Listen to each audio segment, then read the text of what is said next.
Hi everyone, how are you this evening? I wanted to share a great quote that I heard.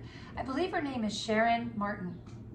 We repeat what we don't repair. Let me say that again. We repeat what we don't repair. Where is it within your life where you're not being 100% honest with yourself? It takes something to do a personal inventory. In 12-step recovery groups, there's an entire inventory process. It's based in Jungian psychology. It's Socratic in nature. It's all about examining oneself. You write the person's name down, you write down the resentment, you write down how it made you feel. You write down then, what is your part? Where were you self-seeking? Where were you dishonest, etc.? Where were you lying to yourself? Were there red flags there that you just didn't want to see? The inquiry process unto one's own self is extraordinarily powerful. In order to do it though, you need to be honest. The beauty about honesty and the beauty about the truth is that the truth doesn't need you for it to be there. When your gut instinct goes off and you know you owe an amends, or perhaps you've given your power over to someone, or maybe you didn't have a proper boundary in a certain scenario with someone, or maybe you kept hoping that the addict, alcoholic would stop drinking, and he never did, or she never did, right? What is the truth? Where do you need to befriend your own self? Where do you need to stop going to the hardware store for groceries?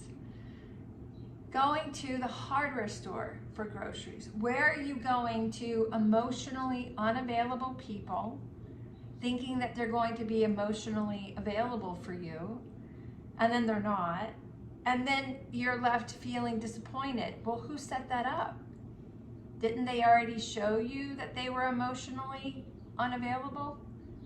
So why do you keep thinking that they're going to be emotionally available to you? Things of this nature.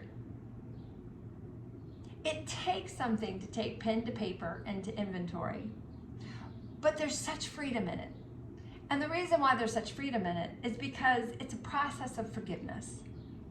It's a process of forgiveness for them. And most importantly, it's a process of forgiveness for your own self. Because usually people are making choices because they want to be a part of, they want to feel love, they dim their light in order to have somebody else feel more comfortable, or they don't go after something 100% because then maybe they're not accepted, or maybe they have gone after something 100% and then they just kind of give the project over to somebody else. Like the things that people will do and why. It's really important to be very honest with yourself. Is there something that you need to be really honest with yourself about? Do you need to sit down with that pen and paper process and look and examine? You can go online actually and Google the 4th step inventory. The 4th step inventory, if you're needing kind of like a guideline. The 4th step inventory is fantastic.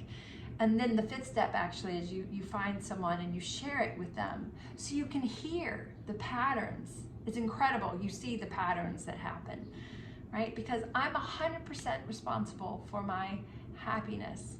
And everything happens in God's world for a reason. Everything. If I'm willing to look at it, nothing is a failure as long as I learn. As long as I learn, and most importantly that I learn that I don't need to go to the hardware store for groceries anymore.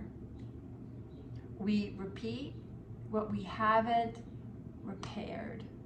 What do you need to repair in order to flower in your happiness, in your peace, and in better choices for your own life?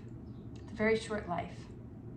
1 hour, 1 minute, 1 breath at a time. Gentle on yourself, gentle, as we are all journeying through this life school, myself included.